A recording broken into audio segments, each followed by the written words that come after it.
ಸಹನಾ, ನೀನು ಹುಟ್ಟಿರೋದು ಹೊಸ ಸೀರೆನಾ? ಹೌದತ್ತೆ, ಇದು ಹೊಸ ಸೀರೆನೆ. ನಾನು ಇದನ್ನು ತಂದಾಗ ನಿಮಗೆ ತೋರಿಸಿದ್ದೆ. ತುಂಬ ಸಮಯ ಆಯ್ತಲ್ಲ, ಹಾಗಾಗಿ ನಿಮಗೆ ನೆನಪಿಲ್ಲ ಇರಬೇಕು.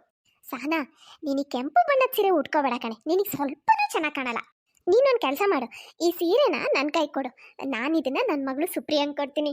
ಸುಪ್ರಿಯಂಗೆ ಈ ಸೀರೆ ಭಾಳ ಚೆನ್ನಾಗಿ ಕಾಣುತ್ತೆ. ಅವಳಿಗೆ ಬರೀ ಈ ಸೀರೆ ಅಲ್ಲ, ಯಾವ ಬಣ್ಣದ ಸೀರೆ, ಯಾವ ಥರದ ಬಟ್ಟೆ ಹಾಕಿದ್ರು ಚೆನ್ನಾಗಿ ಕಾಣುತ್ತೆ. ಚಿಕ್ಕನ್ನಿಂದನೂ ಅವಳು ಹಾಗೇನೆ, ಭಾಳ ಚಂದ ನೋಡೋಕ್ಕೆ. ಆದರೆ ಅತ್ತೆ, ನಾನು ಈ ಸೀರೆನ ತುಂಬ ಇಷ್ಟಪಟ್ಟು ತಗೊಂಡಿದ್ದೀನಿ.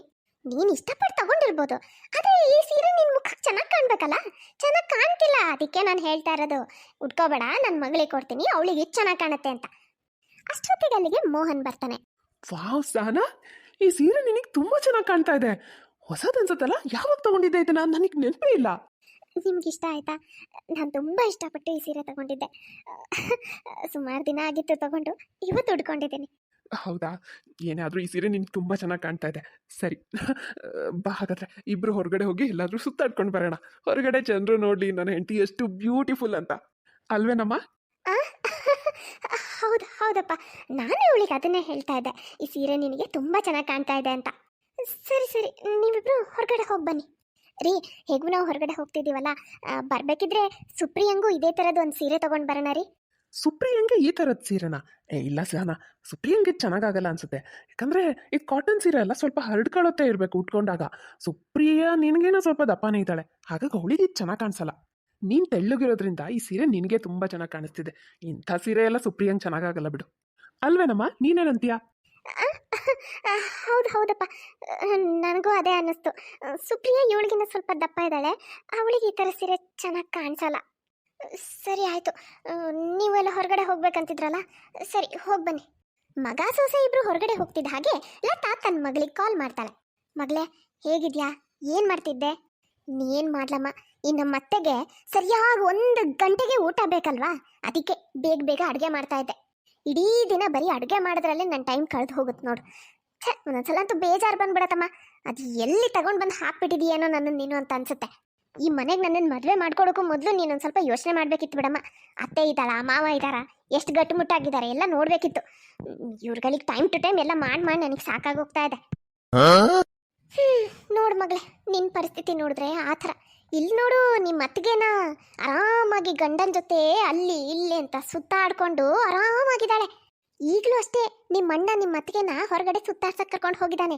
ಏನಂತಿದ್ದ ಗೊತ್ತಾ? ಇವತ್ತು ಅವಳು ಒಂದು ಸೀರೆ ಉಟ್ಕೊಂಡಿದ್ಲು, ಅದನ್ನು ನೋಡಿ ಅಯ್ಯೋ ಅಷ್ಟು ಚೆನ್ನಾಗಿ ಕಾಣ್ತಿದೆ, ಇಷ್ಟು ಚೆನ್ನಾಗಿ ಕಾಣ್ತಿದೆ ಅಂತ ಹೇಳಿ ತಕ್ಷಣನೇ ಹೆಂಡ್ತಿನ ಕರ್ಕೊಂಡು ಹೊರಗಡೆ ಸುತ್ತಾಡ್ಸಕ್ಕೆ ಹೋಗ್ಬಿಟ್ನಪ್ಪ.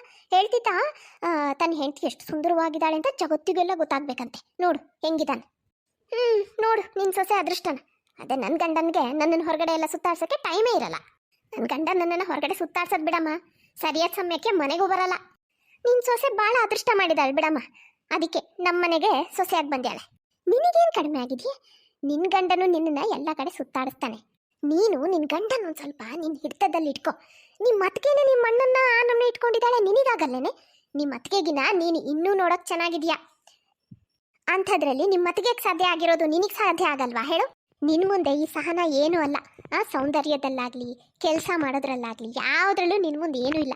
ಅವಳೇ ಇಷ್ಟ ಆಡ್ತಾಳೆ ಅಂದಮೇಲೆ ನೀನು ಹೇಗಿರಬೇಕು ಹೇಳು? ಇಷ್ಟೆಲ್ಲ ಇದ್ದರೂ ನಿನ್ನ ಗಂಡ ನಿನ್ನ ಬಗ್ಗೆ ಅಷ್ಟೊಂದು ಗಮನ ಯಾಕೆ ಕೊಡಲ್ಲ ಅಂತಾನೆ ನನಗೆ ಅರ್ಥ ಆಗ್ತಿಲ್ಲ. ಅಯ್ಯೋ ಅದು ಹೋಗಲಿ ಬಿಡಮ್ಮ. ಹೌದು, ನೀನು ಯಾಕೆ ಫೋನ್ ಮಾಡಿದ್ದೆ ಅದನ್ನು ಹೇಳು. ನಾನು ಯಾಕೆ ಫೋನ್ ಮಾಡಿದ್ದೆ ಅಂದರೆ, ಹೋದ ಸತಿ ಇಲ್ಲಿಗೆ ಬಂದಾಗ ನೀನೊಂದು ಚಪ್ಪಲಿ ಹಾಕೊಂಡು ಬಂದಿದ್ದೆಯಲ್ಲ, ನಾನು ಅದನ್ನು ಕಾಲಿಗೆ ಹಾಕಿ ನೋಡಿದ್ದೆ, ಭಾಳ ಚೆನ್ನಾಗಿತ್ತು, ತುಂಬ ಆರಾಮ್ ಅನ್ನಿಸ್ತಾ ಇತ್ತು. ನನಗೂ ಅಂಥದ್ದೇ ಒಂದು ಚಪ್ಪಲಿ ತಂದ್ಕೊಡೆ, ಮಂಡಿ ನೋವು ಇರೋದಕ್ಕೆ ಆ ಥರ ಚಪ್ಪಲಿ ಹಾಕೊಂಡ್ರೆ ಆರಾಮ್ ಅನ್ಸುತ್ತೇನೋ ಅಂತ. ಅಯ್ಯೋ ಅಮ್ಮ, ಅದನ್ನು ನಾನೇ ತಂದ್ಕೊಡ್ಬೇಕು ಅಂತ ಏನೂ ಇಲ್ಲ. ಆ ಚಪ್ಪಲಿ ಎಲ್ಲ ಕಡೆನೂ ಸಿಗುತ್ತೆ, ಎಲ್ಲ ಅಂಗಡಿಲೂ ಸಿಗುತ್ತೆ. ನೀನು ಯಾವ ಅಂಗಡಿಲಾದರೂ ಹೋಗಿ ಕೇಳು, ಸಿಗುತ್ತೆ. ಮನೆ ಹತ್ರನೇ ಯಾವುದಾದ್ರೂ ಒಂದು ಅಂಗಡಿ ಹೋಗಿ ಕೇಳಮ್ಮ, ಸಿಗುತ್ತೆ, ತಗೋ. ನಾನು ಎಂತ ಹೋಗಿ ತಗೊಳ್ಳಮ್ಮ, ನೀನೇ ತಂದ್ಕೊಡು. ನೀನೇ ನನಗಿದನ್ನೆಲ್ಲ ಮಾಡಬೇಕು. ನನಗಿನ್ನು ಯಾರು ತಾನೇ ಮಾಡ್ತಾರೆ ಹೇಳು? ನಿಮ್ಮ ಅಣ್ಣನು ಹೆಂಡತಿ ಗುಲಾಮ್ನಾಗಿ ಅವಳು ಹಿಂದೆ ಸುತ್ತಾ ಇರ್ತಾನೆ, ಅವನು ಇದನ್ನೆಲ್ಲ ಮಾಡ್ತಾನ? ಹಾಗಾಗಿ ನನಗಂತೂ ಈಗ ನೀನೊಬ್ಬಳೇ ನಮ್ಮ ಆಸರೆ. ಸರಿ ಆಯ್ತಮ್ಮ, ಆ ಕಡೆ ಬರಬೇಕಿದ್ರೆ ತಂದ್ಕೊಡ್ತೀನಿ ಬಿಡು. ಸರಿ ಅಮ್ಮ, ನಾನೀಗ ಫೋನ್ ಇಡ್ತೀನಿ. ಒಲೆ ಮೇಲೆ ಸಾರಿಟ್ಟಿದ್ದೆ, ಅದು ಏನಾಯ್ತೋ ನೋಡಬೇಕು. ಆಯ್ತು ಮಗಳೇ, ಬಾಯ್. ಮಾರನೇ ದಿನ ಲತಾ ಕುಂಟ್ಕೊಂಡು ನಡೀತಾ ಇರ್ತಾಳೆ. ಅಯ್ಯಪ್ಪ ಕಾಲು. ಯಾಕತ್ತೆ, ಏನಾಯ್ತು ಕಾಲಿಗೆ? ನನಗೆ ಕಾಲು ನೋವಿರೋದು ನಿನಗೆ ಗೊತ್ತೇ ಇಲ್ಲ ನೋಡು. ಏನು ಗೊತ್ತಿಲ್ಲದೆ ಇರೋ ಥರ ಏನಾಯ್ತು ಅಂತ ಕೇಳ್ತೀಯಲ್ಲ.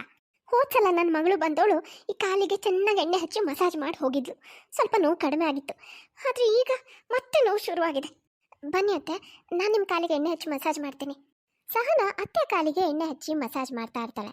ಆವಾಗ ಅತ್ತೆ ಹೇಳ್ತಾಳೆ, ಹೋದ್ಸಲ ನನ್ನ ಮಗಳು ಸುಪ್ರಿಯಾ ಬಂದಾಗ ಒಂದು ಚಪ್ಪಲಿ ಹಾಕೊಂಡು ಬಂದಿದ್ಲಲ್ಲ, ಭಾಳ ಚೆನ್ನಾಗಿತ್ತು ನೋಡು, ನೀನು ನೋಡಿದ್ದಿ. ನಾನು ಹಾಕೊಂಡು ನೋಡಿದೆ, ಭಾಳ ಆರಾಮ್ ಅನ್ಸಿತ್ತು.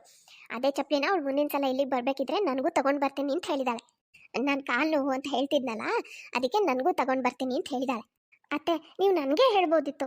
ಆ ಚಪ್ಪಲಿ ಎಲ್ಲ ಕಡೆನೂ ಸಿಗುತ್ತೆ, ನಾನೇ ನಿಮಗೆ ತಂದು ಕೊಡ್ತಾ ಇದ್ದೆ. ಬೇಡ ಬೇಡಪ್ಪ, ನೀನು ತರೋದು ಬೇಡ, ಅವಳೇ ತರ್ತಾಳೆ. ಯಾವ ಚಪ್ಪಲಿ ಚೆನ್ನಾಗಿರತ್ತೆ ಅಂತ ಅವಳಿಗೆ ಚೆನ್ನಾಗಿ ಗೊತ್ತಿದೆ. ನಿನಗಷ್ಟೆಲ್ಲ ಎಲ್ಲಿ ಗೊತ್ತಾಗುತ್ತೆ? ಯಾವುದೋ ಒಂದು ತಗೊಂಡು ಬಂದುಬಿಟ್ರೆ ಆಮೇಲೆ ನಾನೇನು ಮಾಡಲಿ? ಮುಂದಿನ್ನೇನು, ವಾರ ತಿಂಗಳಿಗಳೇ ಕಳೆಯುತ್ತೆ, ಆದರೆ ಲತಾಗೆ ಮಗಳ ಕಡೆಯಿಂದ ಆ ಚಪ್ಪಲಿ ಅಂತೂ ಸಿಗೋದಿಲ್ಲ. ಒಂದಿನ ಸುಪ್ರಿಯಾ ತಾಯಿ ಮನೆಗೆ ಬಂದಿರ್ತಾಳೆ. ಸುಪ್ರಿಯಾ, ಬಂದ್ಯಮ್ಮ, ನೀನು ನನಗೋಸ್ಕರ ಅದೇ ನಾನು ಹೇಳಿದ್ನಲ್ಲ ಆ ಚಪ್ಪಲಿ ತಗೊಂಡು ಬಂದಿದ್ಯಾ ಅನ್ಸುತ್ತಲ್ಲ? ಅಯ್ಯೋ ಅಮ್ಮ, ನೀನಿನ್ನೂ ಆ ಚಪ್ಪಲಿ ವಿಷಯನೇ ತಲೆಯಲ್ಲಿ ಇಟ್ಕೊಂಡು ಕೂತಿದ್ಯಾ? ಹೋಗಮ್ಮ, ನಾನು ಇಲ್ಲಿಗೆ ನಿನ್ನ ಕೈಯಾರೆ ಮಾಡೋ ಬಿಸಿ ಬಿಸಿ ಅಡುಗೆ ಊಟ ಮಾಡಬೇಕು ಅಂತ ಬಂದಿದ್ದೀನಿ. ನನಗಲ್ಲಿ ನಾನೇ ಮಾಡೋ ಅಡುಗೆನ ಊಟ ಮಾಡಿ ಮಾಡಿ ಬೇಜಾರಾಗಿ ಹೋಗಿದೆ. ಇನ್ನು ಇಲ್ಲಿ ಈ ಅತ್ತಿಗೆ ಮಾಡೋ ಅಡುಗೆ ಊಟ ಮಾಡೋಕ್ಕೆ ನನಗಿಷ್ಟ ಇಲ್ಲ. ನಾನು ನಿನ್ನ ಹತ್ರ ಅಡುಗೆ ಮಾಡಿಸ್ಕೊಂಡು ಊಟ ಮಾಡೋಣ ಅಂತ ಅಂದ್ಕೊಂಡಿದ್ರೆ ನೀನು ಚಪ್ಪಲಿ ಅಂದ್ಕೊಂಡು ಕೂತಿದ್ಯಾ. ಸುಪ್ರಿಯಾ, ಅಡುಗೆ ಮಾಡೋಕ್ಕೆ ನನಗಿವತ್ತು ಅಷ್ಟು ಆರಾಮಿಲ್ಲ ಕಣೆ. ಯಾಕೋ ಒಂಥರ ಸುಸ್ತು ಅನ್ನಿಸ್ತಾ ಇದೆ. ನೀನು ಇಲ್ಲಿಗೆ ಬರೋಕ್ಕೂ ಮೊದಲೇನಾದರೂ ಒಂದು ಮಾತು ಹೇಳೋದಲ್ವೇನಮ್ಮ? ಸುಮ್ಮನಿರಮ್ಮ, ಕೆಲಸದಿಂದ ತಪ್ಪಿಸ್ಕೊಳ್ಳೋಕ್ಕೆ ಏನೋ ಒಂದು ಕಾರಣ ಹೇಳೋದನ್ನ ಮಾತ್ರ ಚೆನ್ನಾಗಿ ಕಲ್ತಿದ್ಯಾ ನೀನು. ನನಗೇನು ಗೊತ್ತಿಲ್ಲ ಅಂತ ಮಾಡಿದ್ಯಾ? ಸುಮ್ಮನೆ ಹುಷಾರಿಲ್ಲ ಅದು ಇದು ಅಂತ ಏನೇನೋ ಹೇಳ್ಬೇಡ. ನನಗೆ ಭಾಳ ಹಸಿವಾಗಿದೆ, ಬೇಗ ಹೋಗಿ ಅಡುಗೆ ಮಾಡು. ಸುಪ್ರಿಯಾ ಸೀದಾ ರೂಮಿಗೆ ಹೋಗಿ ಮಲ್ಕೊಳ್ತಾಳೆ. ಅತ್ತೆ ಮಗಳಿಗೆ ಅಡುಗೆ ಮಾಡೋಕ್ಕೆ ಅಂತ ಕಿಚನಿಗೆ ಬರ್ತಾಳೆ. ಅತ್ತೆ ಬಂದಿದ್ದು ನೋಡಿ ಸಹನ ಕೂಡ ಹಿಂದೆ ಬರ್ತಾಳೆ. ಅತ್ತೆ, ಮೊದಲೇ ಸುಸ್ತು ಅಂತಿದ್ದೀರಾ, ಕಾಲು ನೋವು ಬೇರೆ ಇದೆ ನಿಮಗೆ, ಒಬ್ಬರೇ ಯಾಕೆ ಮಾಡ್ತೀರಾ ಅತ್ತೆ? ನಾನು ನಿಮಗೆ ಹೆಲ್ಪ್ ಮಾಡ್ತೀನಿ. ನನ್ನ ಮಗಳು ನನಗೆ ಹೆಲ್ಪ್ ಮಾಡ್ತಿದ್ಲು, ಅವಳೇನು ಸುಮ್ಮನೆ ಇರ್ತಿರ್ಲಿಲ್ಲ. ಆದರೆ ಏನು ಮಾಡೋದು, ಪಾಪ ಒಂದು ಸ್ವಲ್ಪ ಮಲ್ಕೊಂಡು ರೆಸ್ಟ್ ಮಾಡ್ತಿದ್ದಾಳಲ್ಲ. ಇರಲಿ ಬಿಡು, ಪರವಾಗಿಲ್ಲ, ಮಾಡಲಿ, ರೆಸ್ಟ್ ಮಾಡಲಿ ಅವಳು. ನೀನು ಒಂದು ಸ್ವಲ್ಪ ಚಪಾತಿ ಹಿಟ್ಟು ಕಲಸು, ಆಮೇಲೆ ಒಂದು ಸ್ವಲ್ಪ ತರಕಾರಿ ಕಟ್ ಮಾಡು, ಆಮೇಲೆ ಕುಕ್ಕರಲ್ಲಿ ಒಂದು ಸ್ವಲ್ಪ ಬೇಳೆ ಬೇಯಕ್ಕಿಡು. ನಾನೀಗ ಬರ್ತೀನಿ. ಸರಿ ಅತ್ತೆ. ಮುಂದಿನ್ನೇನು, ಈಗ ಬರ್ತೀನಿ ಅಂತ ಹೇಳಿ ಹೋದ ಅತ್ತೆ ಅಡುಗೆ ಮನೆ ಕಡೆ ತಲೆನೂ ಹಾಕಲ್ಲ. ಪಾಪ ಸಹನ ಒಬ್ಬಳೇ ಎಲ್ಲ ಅಡುಗೆ ಮಾಡಿ ಎಲ್ರಿಗೂ ಬಡಿಸಿ ಕೊಡ್ತಾಳೆ. ಸ್ವಲ್ಪ ಹೊತ್ತಾದ್ಮೇಲೆ ಸಹನ ಸುಪ್ರಿಯಾ ಹತ್ರ ಬಂದು ಹೇಳ್ತಾಳೆ, ಸುಪ್ರಿಯಾ, ಈ ಚಪ್ಪಲಿನ ನೀನೇ ಅತ್ತೆ ಕೊಡು. ಅತ್ತೆ ಹತ್ರ ನೀನೇ ತಗೊಂಡು ಬಂದಿದ್ಯಾ ಅಂತ ಹೇಳು. ನಾನೇ ತಂದಿದ್ದೀನಿ ಅಂತ ಹೇಳಬೇಕಾ? ನಾನು ಆಲ್ರೆಡಿ ಅಮ್ಮನ ಹತ್ರ ನಾನು ಚಪ್ಪಲಿ ತಂದಿಲ್ಲ ಅಂತ ಹೇಳಿದ್ದೀನಲ್ವಾ? ಹೌದು, ಆದರೆ ನೀನು ನಾನು ಚಪ್ಪಲಿ ತಂದಿಲ್ಲ ಅಂತ ಸುಳ್ಳು ಹೇಳಿದೆ ಅಂತ ಹೇಳಿ ಅತ್ತೆಗೆ ಇದನ್ನು ಕೊಡು. ಯಾಕಂದರೆ ಅವರಿಗೆ ದಿನೇ ಮಂಡಿ ನೋವು, ಕಾಲು ನೋವು ಜಾಸ್ತಿ ಆಗ್ತಾನೆ ಇದೆ. ನಾನೇ ಚಪ್ಪಲಿ ತಂದು ಕೊಡ್ತೀನಿ ಅಂದರೆ ಅವ್ರು ಒಪ್ಕೊಳ್ಳಲ್ಲ. ನಾನು ಆರಿಸೋದು ಚೆನ್ನಾಗಿಲ್ಲದೆ ಇರೋದು ತಂದ್ಕೊಡ್ತೀನಿ ಅಂತ ಅವ್ರ ಮನಸ್ಸಲ್ಲಿದೆ. ಹಾಗಾಗಿ ನೀನೇ ತಂದು ಕೊಡ್ತೀಯ ಅಂತ ಕಾಯ್ತಾ ಕೂತ್ಕೊಂಡಿದ್ದಾರೆ. ಈಗ ಹೇಗೂ ನೀನು ಚಪ್ಪಲಿ ತಂದಿಲ್ಲ, ಹಾಗೆ ಬಂದಿದ್ಯಾ. ನಾನು ಇದನ್ನು ಅತ್ತೆಗೆ ಮೊದಲೇ ತಂದಿದ್ದೆ, ಆದರೆ ಕೊಟ್ಟಿರಲಿಲ್ಲ. ಯಾಕಂದರೆ ನಾನು ಕೊಟ್ಟರು ಅವ್ರು ಹಾಕ್ಕೊಳ್ಳಲ್ಲ. ನಾನು ತಂದಿದ್ದು ಚಪ್ಪಲಿ ಚೆನ್ನಾಗಿರಲ್ಲ ಅನ್ನೋದು ಅವ್ರ ಭಾವನೆ. ಅದಕ್ಕೆ ನೀನೇ ತಂದಿದ್ದು ಅಂತ ಹೇಳಿ ಇದನ್ನು ಅವ್ರಿಗೆ ಕೊಡು ಪ್ಲೀಸ್. ಸರಿ. ಸುಪ್ರಿಯಾ ತಾನೇ ತಂದಿದ್ದು ಅಂತ ಹೇಳಿ ತಾಯಿಗೆ ಚಪ್ಪಲಿ ಕೊಡ್ತಾಳೆ. ಸುಪ್ರಿಯಾ, ನೀನು ಚಪ್ಪಲಿ ತರಲಿಲ್ಲ ಅಂತ ಹೇಳಿದ್ಯಲ್ಲಮ್ಮ? ತಂದಿದ್ನಮ್ಮ, ಆದರೆ ನಿನ್ನ ಹತ್ರ ಸುಮ್ಮನೆ ಹಾಗೆ ಹೇಳಿದೆ ಅಷ್ಟೇ. ಹೇಗಿದೆಯಮ್ಮ ಚಪ್ಪಲಿ? ಭಾಳ ಚೆನ್ನಾಗಿದೆ ಕಣೆ. 2 ದಿನಗಳಾದ್ಮೇಲೆ ನೋಡ್ದೇನೆ ಅಂತೂ ಇಂತೂ ನನ್ನ ಮಗಳು ನನಗೆ ಚಪ್ಪಲಿ ತಂದ್ಕೊಟ್ಲು. ಅದನ್ನು ಹಾಕೊಂಡ್ಮೇಲೆ ನನ್ನ ಕಾಲು ಪೂರ್ತಿ ಕಡಿಮೆ ಆಗಿದೆ. ಅದಕ್ಕೆ ನಾನು ಯಾವಾಗಲೂ ಹೇಳೋದು, ನನಗೇನು ಅವಶ್ಯಕತೆ ಇದೆ ಅಂತ ನನ್ನ ಮಗಳಿಗೆ ಚೆನ್ನಾಗಿ ಗೊತ್ತಿರೋದು ಅಂತ. ನಿನ್ಗೇನಾದರೂ ಹೇಳಿದ್ರೆ ಯಾವುದೋ ಒಂದು ಕಿತ್ತೋಗಿರೋ ಚಪ್ಪಲಿ ತಂದು ಕೊಟ್ಟಿರ್ತಿದ್ದೆ, ಅದನ್ನು ಹಾಕ್ಕೊಂಡು ನನ್ನ ಕಾಲು ಕಡಿಮೆ ಆಗೋದಲ್ಲ, ಇನ್ನೂ ಜಾಸ್ತಿ ಆಗ್ತಿತ್ತು. ಸಹನಾಗೀಗ ಅತ್ತೆ ಈ ರೀತಿ ಮಾತುಗಳು ಅಭ್ಯಾಸ ಆಗಿ ಹೋಗ್ಬಿಟ್ಟಿರುತ್ತೆ. ಅವ್ರ ಮಾತಿಗೆ ಬೇಜಾರು ಮಾಡ್ಕೊಳ್ಳೋದನ್ನೇ ಅವಳು ಬಿಟ್ಬಿಟ್ಟಿರ್ತಾಳೆ. ಸಹನಾ, ನಾನು ಗಮನಿಸ್ತಾನೆ ಇದ್ದೀನಿ, ಅಮ್ಮ ನಿನ್ನ ಜೊತೆ ತುಂಬ ಒರಟಾಗಿ ನಡ್ಕೋತಾರೆ, ನಿನಗೊಂಥರ ಆಗೋ ಹಾಗೆ ಮಾತಾಡ್ತಾರೆ. ಆದರೆ ಇತ್ತೀಚೆಗಂತೂ ನೀನು ಅವ್ರು ಏನಂದ್ರೂ ಏನೂ ಬೇಜಾರೇ ಮಾಡ್ಕೊಳ್ಳಲ್ಲ. ಯಾಕೆ ನಿನಗೊಂದು ಸ್ವಲ್ಪನೂ ಬೇಜಾರೇ ಆಗಲ್ವಾ? ಆಗತ್ರಿ, ಆಗದೆ ಇರತ್ತಾ ಹೇಳಿ? ನಾನು ಮನುಷ್ಯಲೇ ಅಲ್ವಾ? ಖಂಡಿತ ಬೇಜಾರಾಗುತ್ತೆ. ಆದರೆ ಏನು ಮಾಡೋಕ್ಕಾಗುತ್ತೆ? ಹಾಗೆ ನಿನ್ನ ಹತ್ರ ನಾನು ಇನ್ನೊಂದು ಮಾತು ಕೇಳಬೇಕು ಅಂತ ಅಂದ್ಕೊಂಡಿದ್ದೆ. ಅಮ್ಮನಲ್ಲಿ ನಿನಗೆ ತುಂಬ ಬೇಜಾರಾಗೋ ವಿಷಯ ಯಾವುದು? ಮಾತಿಗೂ ನನ್ನ ಎದುರಿಗೆ ಮಗಳನ್ನ ಹೊಗಳ್ತಾ ಇರ್ತಾರಲ್ವಾ, ಅದು ಯಾಕೋ ನನಗೆ ತುಂಬ ಬೇಜಾರು ಅನ್ಸುತ್ತೆ. ನಮ್ಮಮ್ಮ ಏನೋ ಮಗಳ ಬಗ್ಗೆ ಅಷ್ಟು ಹೊಗಳ್ತಾರೆ, ಆದರೆ ಅವಳು ಅಮ್ಮನ ಅಷ್ಟೊಂದು ಹಚ್ಕೊಂಡಿದ್ದಾಳೆ ಅಂತ ನನಗನ್ಸಲ್ಲ. ಯಾಕಂದರೆ ಮದುವೆಯಲ್ಲಿ ಅವಳು ಗಂಡನ ಮನೆಗೆ ಹೋಗ್ಬೇಕಾದ್ರೂ ಒಂದು ಸ್ವಲ್ಪನೂ ಅತ್ತಿಲ್ಲ ಗೊತ್ತಾ. ಅಮ್ಮನೂ ಹೇಳಬೇಕಂದ್ರೆ ನಾರ್ಮಲ್ ಆಗೇ ಇದ್ರು, ಆದರೆ ನೀನು ಬಂದಮೇಲೆ ಮಗಳು ಮಗಳು ಅಂತ ಅದು ಯಾಕೆ ಅಷ್ಟು ತಲೆ ಮೇಲೆ ಹೊತ್ಕೊಂಡು ಕುಣಿತಾ ಇದ್ದಾರೋ ನನಗೆ ಅರ್ಥ ಆಗ್ತಿಲ್ಲ. ದಿನಗಳು ಕಳೀತಾ ಇರತ್ತೆ. ಸಹನಾ, ಹಬ್ಬ ಬಂತಲ್ಲ, ಹಬ್ಬಕ್ಕೆ ನಿನ್ ತವ್ರ ಮನೆಯಿಂದ ಏನೇನ್ ಕಳ್ಸ್ಕೊಟ್ಟಿದ್ದಾರೆ ತಗೋಬಾ ಸ್ವಲ್ಪ ನೋಡೋಣ. ಸರಿ ಅತ್ತೆ. ಅಯ್ಯೋ ಅದೇ ಸ್ವೀಟು, ಇವನ್ ತಿಂದು ತಿಂದು ಬೇಜಾರು ಬಂದು ಹೋಗಿದೆ. ಇವಳು ತವ್ರ ಮನೆಯಿಂದನೂ ಅದನ್ನೇ ಕಳಿಸಿದ್ದಾರೆ. ಸಹನಾ, ನಿಮ್ಮಮ್ಮಂಗೆ ಒಂದ್ಸಲ ನಮ್ಮ ಮನೆಗೆ ಬಂದು ನೋಡಕ್ ಹೇಳು. ನಾವು ಹಬ್ಬದ ಟೈಮಲ್ಲಿ ನಮ್ಮ ಮಗಳು ಗಂಡನ ಮನೆಗೆ ಏನೇನೆಲ್ಲ ಕಳಿಸ್ಕೊಡ್ತೀವಿ ಅಂತ. ನಾವು ಕಳಿಸ್ಕೊಡೋ ಗಿಫ್ಟ್ಗಳನ್ನೆಲ್ಲ ನೋಡಿ ನನ್ನ ಮಗಳ ಅತ್ತೆ ನಿಮ್ಮಮ್ಮನ ಹತ್ರ ಇಷ್ಟೆಲ್ಲ ವೆರೈಟಿ ಗಿಫ್ಟು, ಇಷ್ಟೆಲ್ಲ ಗಿಫ್ಟ್ ಕೊಡೋ ಐಡಿಯಾ ಎಲ್ಲಿಂದ ಬರುತ್ತೆ ಅಂತ ಕೇಳ್ತಾರಂತೆ ಗೊತ್ತಾ. ಆ ಥರ ಕಳಿಸ್ಕೊಟ್ಟಿರ್ತೀನಿ ನಾನು. ನಿಮ್ಮಮ್ಮಂಗಂತೂ ಗೊತ್ತಾಗಲ್ಲ. ಹೋಗ್ಲಿ, ನೀನೇ ಹೇಳಬಾರ್ದಾ ಈ ಥರ ಕಳಿಸ್ರಿ, ಈ ಥರ ಕಳಿಸ್ರಿ, ಆ ಥರ ಗಿಫ್ಟ್ ಬೇಕು, ಈ ಥರ ಗಿಫ್ಟ್ ಬೇಕು ಅಂತ. ಅತ್ತೆ, ನಮ್ಮಮ್ಮನಿಗೆ ನಾನು ಏನೂ ಹೇಳೋ ಅವಶ್ಯಕತೆ ಇಲ್ಲ. ನನಗೇನು ಇಷ್ಟ ಆಗುತ್ತೆ ಅಂತ ಅವ್ರಿಗೆ ಚೆನ್ನಾಗಿ ಗೊತ್ತು. ಅಷ್ಟಕ್ಕೂ ಅವ್ರು ಏನೇ ಕಳಿಸಿದ್ರು ಏನೇ ಕೊಟ್ಟರು ನನಗದು ಖುಷಿನೇ, ನನಗಿಷ್ಟ ಆಗುತ್ತೆ. ನಿಮಗೇನಾದರೂ ಬೇರೆ ಗಿಫ್ಟು ಬೇಕಾಗಿತ್ತು ಅಂದರೆ ನೀವೇ ಹೊರಗಡೆ ಹೋಗಿ ನಿಮಗಿಷ್ಟ ಬಂದಿದ್ದನ್ನು ಪರ್ಚೇಸ್ ಮಾಡಿ. ಓ, ನನ್ನ ಎದುರಿಗೆ ನೀನು ಭಾಳ ಮಾತಾಡೋದು ಕಲ್ತಿದ್ಯಾ ಕಣೆ.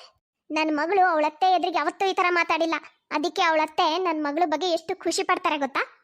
ಸಹನಾ ಮದುವೆಯಾಗಿ ಈ ಮನೆಗೆ ಬಂದ ಶುರುನಲ್ಲಿ ತುಂಬ ಸಂತೋಷವಾಗಿರ್ತಾಳೆ. ಆದರೆ ಹೋಗ್ತಾ ಹೋಗ್ತಾ ಅವಳು ಆ ಸಂತೋಷನ ಕಳ್ಕೊಳ್ತಾ ಬಂದಿರ್ತಾಳೆ. ಯಾಕಂದರೆ ಅವಳ ಅತ್ತೆ ಪ್ರತಿಯೊಂದು ವಿಷಯದಲ್ಲೂ ತನ್ನ ಮಗಳನ್ನ ಹೊಗಳ್ಕೊಳ್ತಾ ಇರ್ತಾಳೆ. ತನ್ನ ಮಗಳೇ ಗ್ರೇಟು, ಅವಳ ಎದುರಿಗೆ ಸಹನ ಏನೂ ಇಲ್ಲ ಅನ್ನೋ ರೀತಿ ಸಹನನ ಕೆಳಗಡೆ ಇಟ್ಟು ಮಾತಾಡ್ತಾ ಇರ್ತಾಳೆ. ಸಹನಾ, ನೀನು ಅಡುಗೆ ಏನೋ ಮಾಡ್ತೀಯ, ಆದರೆ ಅದರಲ್ಲಿ ಒಂದು ರುಚಿ ಅನ್ನೋದಿರಲ್ಲ ಕಣೆ. ತಿಂದರೆ ಅದೊಂದು ಖುಷಿ ಅನ್ಸುತ್ತೆ ನೋಡು, ಅದಿರಲ್ಲ. ಯಾಕತ್ತೆ, ಇವತ್ತಿನ ಅಡುಗೆ ನಿಮಗೆ ಇಷ್ಟ ಆಗಲಿಲ್ವಾ? ನಿಮಗೆ ಬೇರೆ ಏನಾದರೂ ಬೇಕಿತ್ತು ಅಂದರೆ ಹೇಳಿ, ನಾನು ಮಾಡಿಕೊಡ್ತೀನಿ. ಅದು ಹಾಗಲ್ವೇ, ನೀನು ಇವತ್ತು ಮಾಡಿದ ಅಡುಗೆ ಚೆನ್ನಾಗೇ ಇತ್ತು, ಕೆಟ್ಟದಾಗಿತ್ತು ಅಂತ ನಾನೇನು ಹೇಳ್ತಿಲ್ಲ. ಆದರೂ ನೀನು ಅಡುಗೆನ ನನ್ನ ಮಗಳು ಸುಪ್ರಿಯ ಹತ್ರ ಕಲ್ತ್ಕೋಬೇಕು ನೋಡು. ಅವಳಂಥರ ಅಡುಗೆ ಮನೆಗೆ ಮಹಾರಾಣಿ ಇದ್ದ ಹಾಗೆ. ಏನು ರುಚಿಯಾಗಿ ಅಡುಗೆ ಮಾಡ್ತಾಳೆ ಅಂತೀಯ. ಅವಳು ಏನು ಮಾಡಿದ್ರು ಅಷ್ಟು ರುಚಿಯಾಗಿರುತ್ತಪ್ಪ. ಅತ್ತೆ, ಸುಮ್ಮನೆ ಏನೋ ಹೇಳಬೇಡಿ. ಸುಪ್ರಿಯನ್ಗೆ ಅಡುಗೆ ಮಾಡೋದು ಅಂದ್ರೇ ಇಷ್ಟ ಆಗಲ್ಲ ಅಂತ ನನಗೂ ಗೊತ್ತು. ಅವಳು ಮಾಡೋ ಅಡುಗೆ ರುಚಿನೇ ಆಗಲ್ವಂತೆ. ಅವಳೇ ನನ್ನ ಹತ್ರ ಒಂದ್ಸಲ ಹೇಳಿದ್ಲು. ಆ ಥರ ಎಲ್ಲ ಏನಿಲ್ಲಪ್ಪ, ಭಾಳ ಚೆನ್ನಾಗಿ ಮಾಡ್ತಾಳೆ ಅವಳು. ಅವಳು ಮಾಡೋ ದೋಸೆ ನೀನು ತಿಂದಿದ್ಯೋ ಇಲ್ವಪ್ಪ, ಏನು ಚೆನ್ನಾಗಿ ಮಾಡ್ತಾಳೆ ಗೊತ್ತಾ. ಅವಳು ಮಾಡೋ ದೋಸೆ ಮುಂದೆ ಹೋಟ್ಲು ದೋಸೆನೂ ಏನೂ ಅಲ್ಲ, ಅಷ್ಟು ಚೆನ್ನಾಗಿ ಮಾಡ್ತಾಳೆ. ಇರು, ಇವತ್ತೇ ನಾನು ಸುಪ್ರಿಯನಿಗೆ ಫೋನ್ ಮಾಡಿ ಕರೆಸ್ತೀನಿ. ಒಂದು 4 ದಿನ ಇಲ್ಲಿ ಬಂದಿದ್ದು ನಿನಗೆ ಅಡುಗೆ ಮಾಡೋದನ್ನೆಲ್ಲ ಹೇಳ್ಕೊಟ್ಟು ಹೋಗ್ತಾಳೆ. ನಾದ್ನಿ 4 ದಿನ ಬಂದಿದ್ದು ಹೋಗ್ಲಿ ಅಂತ ಅತ್ತೆ ಹೇಳಿದ್ದನ್ನ ಕೇಳಿ ಸಹನ ಅಂತೂ ಗಾಬರಿ ಆಗ್ಬಿಡ್ತಾಳೆ. ಅತ್ತೆ, ನಾನೇ ರುಚಿಯಾಗಿ ಅಡುಗೆ ಮಾಡೋಕ್ಕೆ ಆದಷ್ಟು ಪ್ರಯತ್ನ ಮಾಡ್ತೀನಿ. ಪಾಪ ಸುಪ್ರಿಯಂಗೆ ಯಾಕೆ ಸುಮ್ಮನೆ ತೊಂದರೆ ಕೊಡ್ತೀರಾ? ಅದು ಏನು ಪ್ರಯತ್ನ ಮಾಡ್ತೀಯೋ ಏನೋ. ನನ್ನ ಮಗಳು ಸುಪ್ರಿಯಾ ದಿನ ಹೊಸ ಹೊಸ ರೆಸಿಪಿ ಕಲಿಯೋಕ್ಕೆ ಎಷ್ಟು ಪ್ರಯತ್ನ ಮಾಡ್ತಾಳೆ. ಆ ಪ್ರಯತ್ನ ಮಾಡೋದಷ್ಟೇ ಅಲ್ಲ, ದಿನ ಹೊಸ ಹೊಸ ಅಡುಗೆಗಳನ್ನ ಮಾಡ್ತಾಳೆ ಗೊತ್ತಾ. ಅದೂ ಎಷ್ಟು ರುಚಿಯಾಗಿ ಮಾಡ್ತಾಳೆ. ನಾನು ಏನು ಮಾತಾಡದೆ ಸುಮ್ಮನೆ ಇರೋದು ಒಳ್ಳೆಯದು. ನಾನೇನೋ ಮಾತಾಡೋದು, ನಮ್ಮತ್ತೆ ಆಮೇಲೆ ಮಗಳನ್ನ ಕರೆಸಿ ಇಲ್ಲಿ ಕೂರಿಸ್ಕೊಳ್ಳೋದು ಬೇಡಪ್ಪ ಬೇಡ. ಕೆಲವು ದಿನಗಳ ನಂತರ ಸಹನಾ, ನಾನು ಸುಪ್ರಿಯನ್ ಜೊತೆ ಶಾಪಿಂಗಿಗೆ ಹೋಗ್ತಾ ಇದ್ದೀನಿ. ನೀನು ಬಂದು ಒಂದು ಸ್ವಲ್ಪ ಬಾಗಿಲು ಹಾಕೋ. ಅತ್ತೆ, ಶಾಪಿಂಗಿಗೆ ಹೋಗ್ತಾ ಇದ್ದೀರಾ? ನಾನು ನಿಮ್ಮ ಜೊತೆ ಬರ್ತೀನತ್ತೆ. ನನಗೂ ಶಾಪಿಂಗ್ ಅಂದರೆ ತುಂಬ ಇಷ್ಟ. ಶಾಪಿಂಗ್ ಅಂದರೆ ತುಂಬ ಇಷ್ಟ ಅಂತೆ. ಅಯ್ಯ, ನನ್ನ ಮಗಳು ಸುಪ್ರಿಯನ್ ಶಾಪಿಂಗ್ ಬಗ್ಗೆ ನಿನಗೇನು ಗೊತ್ತು? ನಾನು ಹೋಗ್ತಾ ಇರೋದು ಅವಳ ಜೊತೆ. ಅವಳೇನು ನಿಂತರ ಸಣ್ಣ ಪುಟ್ಟ ಅಂಗಡಿಲಿ ಇಲ್ಲ ರೋಡ್ ಸೈಡಲ್ಲಿ ಇಟ್ಕೊಂಡು ಮಾರ್ತಿರ್ತಾರಲ್ಲ, ಅಲ್ಲಿ ಹೋಗಿ ಶಾಪಿಂಗ್ ಮಾಡ್ತಾಳೆ ಅಂತ ಮಾಡಿದ್ಯಾ? ಅವಳು ಏನಿದ್ರು ದೊಡ್ಡ ದೊಡ್ಡ ಅಂಗಡಿಗಳಲ್ಲಿ, ಶೋರೂಮ್ಗಳಲ್ಲಿ, ಮಾಲಲ್ಲಿ ಎಲ್ಲ ಬ್ರ್ಯಾಂಡೆಡ್ ಬಟ್ಟೆ, ಬ್ರ್ಯಾಂಡೆಡ್ ವಸ್ತುಗಳನ್ನೇ ತಗೊಳ್ಳೋದು. ನೀನೆಲ್ಲ ಅಂಥದ್ದನ್ನೆಲ್ಲ ತಗೋತೀಯ? ಅಂಥ ಜಾಗಕ್ಕೆ ಹೋಗೂ ಗೊತ್ತಿಲ್ಲ ಅಲ್ವಾ ನಿನಗೆ? ನಂಬರ್ 1 ಕಂಜೂಸ್ ನೀನು. ಶಾಪಿಂಗಿಗೆ ಬರ್ತಾಳಂತೆ. ಸರಿ ಸರಿ, ನಾನು ಹೊರಡ್ತಾ ಇದ್ದೀನಿ, ಬಂದು ಬಾಗಿಲು ಹಾಕೋ. ಮುಂದಿನ ಸಲ ನಾವು ಶಾಪಿಂಗಿಗೆ ಹೊರಟ್ರೆ ಆವಾಗ ಬೇಕಿದ್ರೆ ಯೋಚನೆ ಮಾಡ್ತೀನಿ ನಿನ್ನನ್ನು ಕರ್ಕೊಂಡು ಹೋಗ್ಬೇಕೋ ಬೇಡವಾ ಅಂತ. ಸಹನಾ ಪಾಪ ಎಲ್ಲ ಕೆಲಸ ಮುಗಿಸ್ಕೊಂಡು ಸುಮ್ಮನೆ ರೂಮಲ್ಲಿ ಕೂತಿರ್ತಾಳೆ. ಆಗ ಅವಳಿಗೆ ಮೋಹನ್ ಕಾಲ್ ಮಾಡ್ತಾನೆ. ಏನು ಮಾಡ್ತಿದ್ಯಾ ಡಿಯರ್? ಇನ್ನೇನು ಮಾಡಲಿ, ಮನೆ ಕೆಲಸ ಎಲ್ಲ ಮುಗಿಸ್ಕೊಂಡು ಸುಮ್ಮನೆ ರೂಮಲ್ಲಿ ಕೂತಿದ್ದೀನಿ. ಯಾಕೋ ಟಿವಿ ನೋಡೋಕ್ಕೂ ಮನಸ್ಸಾಗಲಿಲ್ಲ, ಮೊಬೈಲಲ್ಲಿ ಏನು ನೋಡೋಕ್ಕೂ ಮನಸ್ಸಿಲ್ಲ, ಅದಕ್ಕೆ ಸುಮ್ಮನೆ ಕೂತಿದ್ದೀನಿ. ಅಮ್ಮ ಏನು ಮಾಡ್ತಿದ್ದಾಳೆ? ಅತ್ತೆ ಶಾಪಿಂಗಿಗೆ ಹೋಗಿದ್ದಾರೆ ಸುಪ್ರಿಯನ್ ಜೊತೆ. ನೀನು ಅವ್ರ ಜೊತೆ ಹೋಗೋತ್ತಾನೆ? ನಾನು ಹೇಗೆ ಅವ್ರ ಜೊತೆ ಶಾಪಿಂಗಿಗೆ ಹೋಗಲಿ? ಯಾಕಂದರೆ ನಾನು ಎಷ್ಟೇ ಅಂದರೂ ನಂಬರ್ 1 ಕಂಜೂಸು. ನನಗೆ ನಿಮ್ಮ ತಂಗಿ ಥರ ಬ್ರ್ಯಾಂಡೆಡ್ ವಸ್ತುಗಳು, ಬಟ್ಟೆಗಳನ್ನು ತಗೊಂಡು ಹಾಕೊಂಡು ಗೊತ್ತಿಲ್ಲ. ನಾನು ರೋಡ್ ಸೈಡು ಚಿಕ್ಕ ಪುಟ್ಟ ಅಂಗಡಿಗಳಲ್ಲಿ ಶಾಪಿಂಗ್ ಮಾಡೋಳು. ನಿಮ್ಮ ತಂಗಿ ಥರ ಬ್ರ್ಯಾಂಡೆಡ್ ವಸ್ತುಗಳನ್ನು ಶಾಪಿಂಗ್ ಮಾಡೋದ್ರ ಬಗ್ಗೆ ನನಗೆ ಗೊತ್ತೇ ಇಲ್ಲ. ಆ ಥರ ಟೇಸ್ಟು ನನಗಿಲ್ಲ. ಸರಿ ಸರಿ, ಫೋನ್ ಇಡಿ, ನನಗೆ ನಿಮ್ಮ ಜೊತೆನೂ ಮಾತಾಡೋಕ್ಕೆ ಮನಸ್ಸಿಲ್ಲ. ಅರೆ, ಇದು ಒಳ್ಳೆ ಕತೆ ಆಯ್ತಲ್ಲ. ನಾನೇನು ಮಾಡಿದ್ದೀನಿ? ನನ್ನ ಜೊತೆನೂ ಮಾತಾಡೋಕೆ ಇಷ್ಟ ಇಲ್ಲ ಅಂತ ಹೇಳ್ತಿದ್ಯಲ್ಲ, ಯಾಕೆ? ಅಮ್ಮ ಏನಾದರೂ ಅಂದ್ಲಾ? ಈಗ ನಾನು ಏನೇನೆಲ್ಲ ಹೇಳಿದ್ನಲ್ಲ, ಅದು ಯಾವುದು ನಾನು ಹೇಳಿರೋದಲ್ಲ, ಅದೆಲ್ಲ ನಿಮ್ಮಮ್ಮ ನನಗೆ ಹೇಳಿರೋ ಮಾತುಗಳು. ಮೋಹನ್ಗೆ ಸಹನಾ ಏನು ಹೇಳ್ತಾ ಇದ್ದಾಳೆ ಅನ್ನೋದು ಅರ್ಥ ಆಗುತ್ತೆ. ಮೋಹನ್ ಸಂಜೆ ಆಫೀಸಿಂದ ಮನೆಗೆ ಬಂದವನು ಸಹನಾ ಹತ್ರ ಮಾತಾಡ್ತಾನೆ. ಅಲ್ಲ ಸಹನಾ, ನಾನು ನಿನಗೆ ಬೇಕಾದಷ್ಟು ಹಣನೇ ಕೊಟ್ಟಿರ್ತೀನಲ್ವಾ, ನೀನು ಯಾಕೆ ನಿನಗೆ ಇಷ್ಟ ಬಂದ ಹಾಗೆ ಶಾಪಿಂಗ್ ಮಾಡಲ್ಲ? ನಾನೇನು ಶಾಪಿಂಗ್ ಮಾಡೋದೇ ಇಲ್ಲ ಅಂತ ಹೇಳ್ತಿಲ್ಲ ರೀ. ನೀವು ನನಗೆ ದುಡ್ಡು ಕೊಡ್ತಿಲ್ಲ ಅಂತಲೂ ಹೇಳ್ತಿಲ್ಲ, ಕೊಡ್ತಾ ಇದ್ದೀರಾ. ನೀವು ಕೊಡ್ತಿದ್ದೀರಾ ಅಂತ ಹೇಳಿ ಹೇಗೆ ಬೇಕು ಹಾಗೆ ಖರ್ಚು ಮಾಡೋಳು ನಾನಲ್ಲ. ನನಗೇನಾದರೂ ಅವಶ್ಯಕತೆ ಇತ್ತಾ ಅದನ್ನು ನೋಡಿ ಮಾಡಿ, ರೇಟ್ ಎಲ್ಲ ಎಷ್ಟಿದೆ ಏನು ಇರುತ್ತೆ ಎಲ್ಲ ನೋಡಿ ಮಾಡಿ ತಗೋತೀನಿ. ಸರಿ, ಹಾಗಾದ್ರೆ ನಾನು ನಿನಗೆ ಕೊಟ್ಟಿದ್ದ ಹಣನ ನನಗೆ ವಾಪಸ್ ಕೊಡು. ಗಂಡನ ಮಾತು ಕೇಳಿ ಸಹನಾ ಕೂಡ ನಗ್ತಾಳೆ. ಇಬ್ರು ಹೇಗೆ ಮಾತಾಡ್ತಾ ಇರ್ತಾರೆ. ಅಷ್ಟು ಹೊತ್ತಿಗೆ ಶಾಪಿಂಗಿಗೆ ಹೋಗಿದ್ದಂಥ ಅಮ್ಮ ಮಗಳು ಬರ್ತಾರೆ. ಅಯ್ಯಪ್ಪ ದೇವ್ರೆ, ನಮ್ನಿ ಬಿಸಿಲಿದೆ ಅಂದರೆ ಸಾಕಾಗಿ ಹೋಯ್ತು ನನಗಂತೂ. ಯಾಕತ್ತೆ, ನೀವು ಮಾಲ್ನಲ್ಲಿ ತಾನೇ ಶಾಪಿಂಗ್ ಮಾಡಿದ್ದು? ಅಲ್ಲಂತೂ ಬಿಸಿಲಿರಲ್ಲ, ಫುಲ್ ಎ ಸಿ ಇರುತ್ತೆ, ಮತ್ತೆ ಶೆಕೆ ಬಿಸಿಲು ಅಂತ ಹೇಳ್ತಿದ್ದೀರಾ? ಇಲ್ಲ ಇಲ್ಲ, ಇವತ್ತು ನಾವು ಮಾಲಿಗೆ ಹೋಗಲಿಲ್ಲ, ಅಲ್ಲೇ ಹತ್ರದಲ್ಲೇ ಒಂದು ಸೇಲ್ ಏನೋ ಹಾಕಿದ್ರು, ಅಲ್ಲಿಗೆ ಹೋಗಿದ್ವಿ. ಏನಮ್ಮ, ಇಬ್ರು ಸೇರ್ಕೊಂಡು ಇಷ್ಟೊಂದೆಲ್ಲ ಬ್ಯಾಗಲ್ಲಿ ಶಾಪಿಂಗ್ ಮಾಡ್ಕೊಂಡು ಬಂದಿದ್ದೀರಾ? ಹೌದು, ನನಗೇನು ತಂದಿದ್ಯಾ? ನಿನಗೆ ಯಾಕೋ ನಾನು ಶಾಪಿಂಗ್ ಮಾಡಲಿ? ನಿನಗೆ ಶಾಪಿಂಗ್ ಮಾಡೋಕ್ಕೆ ನಿನ್ನ ಹೆಂಡತಿ ಇಲ್ವಾ? ನಾನು ನನಗೋಸ್ಕರ ಶಾಪಿಂಗ್ ಮಾಡ್ಕೊಂಡು ಬಂದಿದ್ದೀನಿ ಅಷ್ಟೇ. ಅಂದಹಾಗೆ ಸಹನಾ, ತಗೊಳ್ಳೆ, ಇದೊಂದು ಕುರ್ತಾ ನಿನಗೆ ತೊಗೊಂಡು ಬಂದಿದ್ದೀನಿ. ಅಲ್ಲೇ ರೋಡ್ ಸೈಡು ಮಾರ್ತಾಯಿದ್ರು, ನಿನಗೂ ಅವೇ ತಾನೇ ಇಷ್ಟ ಆಗೋದು, ಅದಕ್ಕೆ ತಗೊಂಡು ಬಂದಿದ್ದೀನಿ.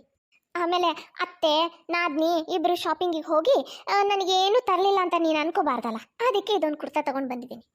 ಅತ್ತೆ, ಈ ಥರ ಕುರ್ತಾ ನನ್ನ ಹತ್ರ ಇದೆ, ಆಲ್ರೆಡಿ ತೊಗೊಂಡಿದ್ದೀನಿ.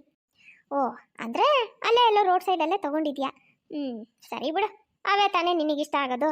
ನನಗೂ ಗೊತ್ತಾಗಲಿಲ್ಲ, ನಾನು ಇನ್ನೊಂದು ಹಿಡ್ಕೊಂಡು ಬಂದೆ. ಹೋಗ್ಲಿ ಬಿಡು, ಹಿಡ್ಕೊ, ಏನಾಗಲ್ಲ, ನೀನೇ ಹಾಕೋಬೇಕದು, ನೀನು ಯಾರು ಹಾಕೋತಾರೆ ನಮ್ಮ ಮನೇಲಿ? ಅಂದಾಗೆ ಸುಪ್ರಿಯಾ ಎಂಥ ಬ್ರ್ಯಾಂಡೆಡ್ ಕುರ್ತಾ ಎಷ್ಟು ಚೆನ್ನಾಗಿರೋದು ತೊಗೊಂಡಿದ್ದಾಳೆ ಗೊತ್ತಾ? ಕ್ವಾಲಿಟಿ ಅಂದರೆ ಹಂಗಿದೆ. ಅಲ್ಲೊಂದು ದೊಡ್ಡದೊಂದು ಅಂಗಡಿ ಇತ್ತಪ್ಪ, ಅಲ್ಲಿ ಹೋಗಿ ತಗೊಂಡ್ಲು. ಅಲ್ವೇನೆ ಸುಪ್ರಿಯಾ? ಹೂನಮ್ಮ, ನಾ ತಗೊಂಡಲ್ಲ, ಆ ಅಂಗಡಿಲಿ ಎಲ್ಲ ಬ್ರ್ಯಾಂಡೆಡ್ಡೇ ಸಿಗೋದು. ಯಾವುದು ಈ ಕಡಿಮೆ ರೇಟು ಕಡಿಮೆ ಕ್ವಾಲಿಟಿ ರೋಡ್ ಸೈಡೆಲ್ಲ ಮಾರ್ತಾರಲ್ಲ ಅಂಥವೆಲ್ಲ ಅಲ್ಲಿ ಸಿಗಲ್ಲ. ಸರಿ ಬಾಮ್ಮ ಸುಪ್ರಿಯಾ, ಸುಸ್ತಾಗಿದೆ, ಒಂದು ಸ್ವಲ್ಪ ಹೊತ್ತು ರೆಸ್ಟ್ ಮಾಡೋಣ. ನೋಡಿದ್ರಾ ನಿಮ್ಮಮ್ಮ ಯಾವ ಥರ ಮಾತಾಡ್ತಾರೆ ಅಂತ? ಹೋಗ್ಲಿ ಬಿಟ್ಟಾಕ್ ಸಹನಾ, ತಲೆ ಕೆಡ್ಸ್ಕೋಬೇಡ. ಸಹನಾ, ಬಾರಿ ಇಲ್ಲಿ, ನಾನು ಏನೇನು ತಂದಿದ್ದೀನಿ ಅಂತ ನಿನಗೆ ತೋರಿಸ್ತೀನಿ. ಹಾಂ, ಬಂದೆ ಅತ್ತ. ನೋಡೆ ಸಹನಾ, ನಾನು ಏನೇನು ಶಾಪಿಂಗ್ ಮಾಡ್ಕೊಂಡು ಬಂದಿದ್ದೀನಿ ನೋಡು. ಇದೊಂದೆರಡು ಹ್ಯಾಂಡ್ ಬ್ಯಾಗು, ಆಮೇಲೆ ಅಲ್ಲೊಂದಷ್ಟು ಸೀರೆ, ಮನೇಲಿ ಉಟ್ಕೊಳ್ಳೋಕೆ ಒಂದಿಷ್ಟು, ಹೊರಗಡೆ ಉಟ್ಕೊಳ್ಳೋಕೆ ಒಂದಿಷ್ಟು, ಆಮೇಲೆ ಹಾಕೊಳ್ಳೋಕ್ಕೆ ಒಂದೆರಡು ಜೊತೆ ಚಪ್ಪಲಿ. ಹೀಗೆ ಅತ್ತೆ ತಾನು ಏನೇನು ಶಾಪಿಂಗ್ ಮಾಡ್ಕೊಂಡು ಬಂದಿದ್ದೀನಿ ಅಂತ ಸಹನಾಗೆ ತೋರಿಸ್ತಾಳೆ. ನಾನು ತಗೊಂಡಿರೋ ಶೂ ಎಷ್ಟು ಗೊತ್ತಾ? 10,000. ಅದನ್ನ ಆರಿಸಿದ್ದು ನನ್ನ ಮಗಳು ಸುಪ್ರಿಯಾನೇ. ಆಮೇಲೆ ಒಂದು 10,000 ಒಂದೆರಡು ಸೀರೆ ತಗೊಂಡಿದ್ದೀನಿ. ಹಾಗೆ ಒಂದು ಸಣ್ಣದ ಬಂಗಾರದ ಕಿವಿ ತಗೊಂಡಿದ್ದೀನಿ. ಅತ್ತೆ, ಇಷ್ಟೊಂದು ಹಣ ನಿಮ್ಮ ಹತ್ರ ಎಲ್ಲಿಂದ ಬಂತು? ಎಲ್ಲಿಂದ ಬಂತು ಅಂದರೆ ನನ್ನ ಮಗ ದುಡಿತಾನ ಕಣೆ, ಅವ್ನು ಕ್ರೆಡಿಟ್ ಕಾರ್ಡಲ್ಲಿ ತಗೊಂಡಿದ್ದೀನಿ ಇದನ್ನೆಲ್ಲ. ಅತ್ತೆ, ಕ್ರೆಡಿಟ್ ಕಾರ್ಡ್ ಇರೋದು ಈ ಥರ ಬೇಕಾಗಿದೆ ನಾನು ಸುಮ್ಮನೆ ಪರ್ಚೇಸ್ ಮಾಡೋಕ್ಕೋಸ್ಕರ ಅಲ್ಲ. ಏನಾದರೂ ತುಂಬ ತೊಂದರೆ ಇದ್ದಾಗ, ನಮ್ಮ ಹತ್ರ ಹಣ ಇಲ್ಲದೆ ಇದ್ದಾಗ ಅಂಥ ಸಮಯದಲ್ಲಿ ಉಪಯೋಗಕ್ಕೆ ಅಂತ ಅದಿರೋದು. ಈ ಥರ ಸುಮ್ಮನೆ ಅನಾವಶ್ಯಕವಾಗಿ ಶಾಪಿಂಗ್ ಮಾಡೋಕ್ಕೋಸ್ಕರ ಎಲ್ಲ ಕ್ರೆಡಿಟ್ ಕಾರ್ಡ್ ಯೂಸ್ ಮಾಡಬಾರ್ದು ಅತ್ತೆ. ಅತ್ತೆ, ನಿಮಗೆ ಗೊತ್ತಾ, ಕ್ರೆಡಿಟ್ ಕಾರ್ಡ್ ಬಳಸಿದಾಗ ಅದಕ್ಕೆ ಎಷ್ಟು ಇಂಟ್ರೆಸ್ಟ್ ಇರುತ್ತೆ ಅಂತ? ತುಂಬಾ ಜಾಸ್ತಿ ಇರುತ್ತೆ ಅತ್ತೆ. ಅತ್ತಿಗೆ, ನಮ್ಮಮ್ಮ ಏನೋ ಒಂದು ಸ್ವಲ್ಪ ಶಾಪಿಂಗ್ ಮಾಡ್ಕೊಂಡು ಬಂದಿದ್ದು ನಿಮಗೆ ಇಷ್ಟೊಂದು ಹೊಟ್ಟೆ ಉರಿತಾ ಇದೆಯಾ? ನಮ್ಮಮ್ಮ ತನ್ನ ಮಗನ ಕ್ರೆಡಿಟ್ ಕಾರ್ಡಲ್ಲಿ ತನಗಿಷ್ಟ ಆಗಿದೇನೋ ಒಂದು ಸ್ವಲ್ಪ ತಗೊಂಡ್ರೆ ನಿಮಗೆ ಇಷ್ಟೊಂದು ಪ್ರಾಬ್ಲಮ್ ಆಗ್ತಾ ಇದೆಯಾ? ಅತ್ತೆ, ಹಾಗೆ ನೀನು ಒಂದಷ್ಟೆಲ್ಲ ಪರ್ಚೇಸ್ ಮಾಡಿರ್ತೀಯ ಅಲ್ವಾ ಸುಪ್ರಿಯಾ? ಏನೇನು ತಗೊಂಡೆ? ನಾನು ಬೇಕಾದಷ್ಟು ಶಾಪಿಂಗ್ ಮಾಡಿದ್ದೀನಿ, ಎಲ್ಲ ಬ್ರ್ಯಾಂಡೆಡ್ ಐಟಮ್ಸೇ. ಹತ್ತತ್ರ 2 ಲಕ್ಷ ರೂಪಾಯಿ ಶಾಪಿಂಗ್ ಮಾಡಿದ್ದೀನಿ ನನ್ನ ಗಂಡನ ಕ್ರೆಡಿಟ್ ಕಾರ್ಡಲ್ಲಿ. ಅದು ಹೋಗ್ಲಿ ಬಿಡಿ, ನಮ್ಮಮ್ಮ ಏನೋ ಅವ್ರ ಮಗನ ಕ್ರೆಡಿಟ್ ಕಾರ್ಡಲ್ಲಿ ಇಷ್ಟ ಬಂದಿದ್ದನ್ನ ಒಂದು ಸ್ವಲ್ಪ ಪರ್ಚೇಸ್ ಮಾಡಿದ್ರೆ ನೀವ್ಯಾಕೆ ಇಷ್ಟೆಲ್ಲ ಮಾತಾಡ್ತಾ ಇದ್ದೀರಾ? ನಮ್ಮಮ್ಮಂಗೆ ಅವ್ರ ಮಗನ ಕ್ರೆಡಿಟ್ ಕಾರ್ಡ್ ಉಪಯೋಗಿಸೋ ಅಧಿಕಾರನೂ ಇಲ್ವಾ?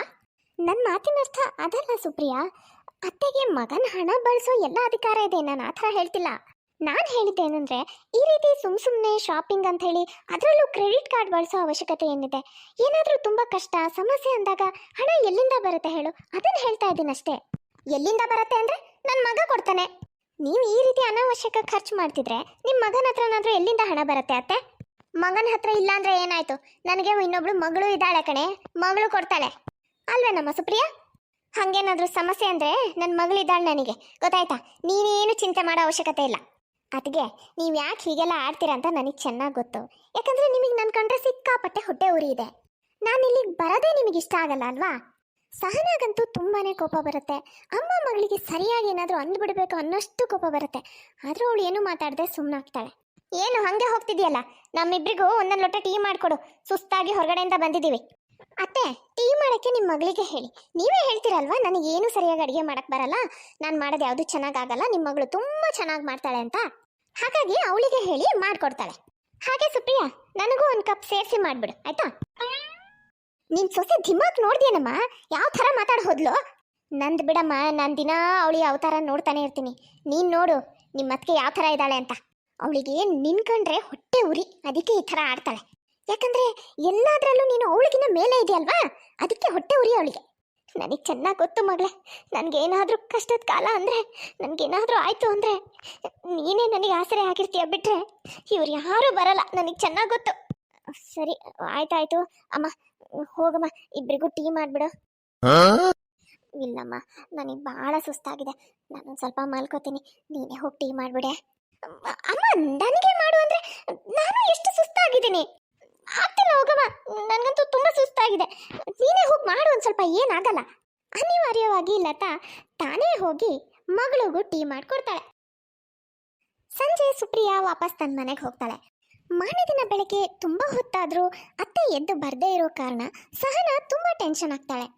ರೀ, ಅತ್ತೆ ಯಾಕೋ ಇಷ್ಟೊತ್ತಾದರೂ ಎದ್ದಿಲ್ಲ, ಇಷ್ಟೊತ್ತಿಗಾಗಲೇ ಅವ್ರು ಎದ್ದು ತುಂಬ ಹೊತ್ತಾಗ್ಬಿಟ್ಟಿರ್ತಿತ್ತು, ಇಷ್ಟು ಲೇಟ್ ಅವ್ರು ಯಾವತ್ತೂ ಮಾಡಿಲ್ಲ. ಸುಮ್ಮನೆ ಯಾಕೆ ಟೆನ್ಷನ್ ಮಾಡ್ಕೊಳ್ತೀಯ ಸಹನಾ? ಅಮ್ಮ ನಿನ್ನೆ ಶಾಪಿಂಗಿಗೆ ಬೇರೆ ಹೋಗಿದ್ಲಲ್ವಾ, ತುಂಬ ಸುಸ್ತಾಗಿತ್ತು ಅಮ್ಮನಿಗೆ, ಅದಕ್ಕೆ ಒಂದು ಸ್ವಲ್ಪ ಜಾಸ್ತಿ ಹೊತ್ತು ಮಲಗಿರಬೇಕು.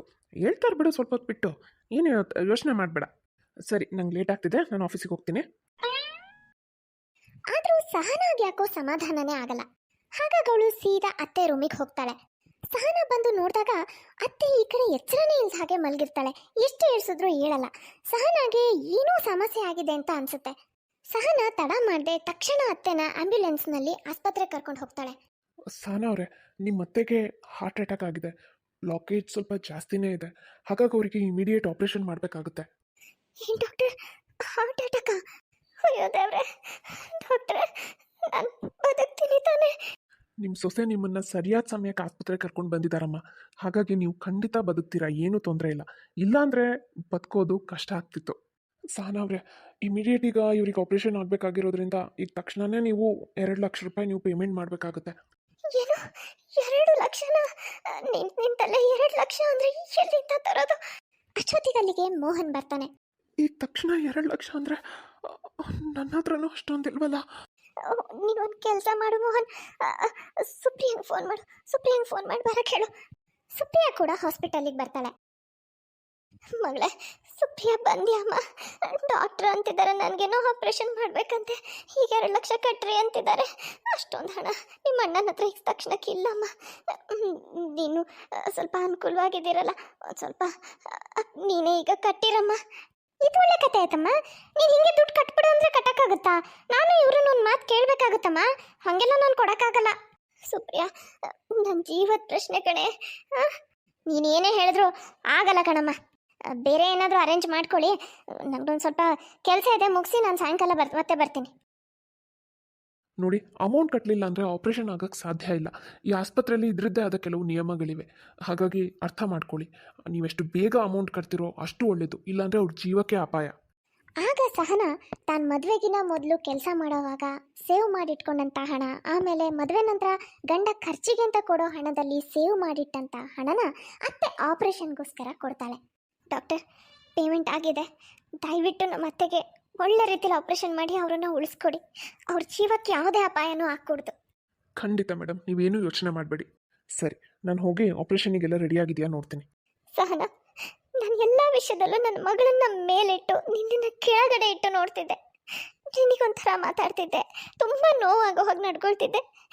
ನನ್ನ ಮಗಳ ಮುಂದೆ ನೀನು ಏನು ಲೆಕ್ಕಕ್ಕೆ ಇಲ್ಲೋ ಅನ್ನೋ ಥರ ನೋಡ್ಕೊತಿದ್ದೆ.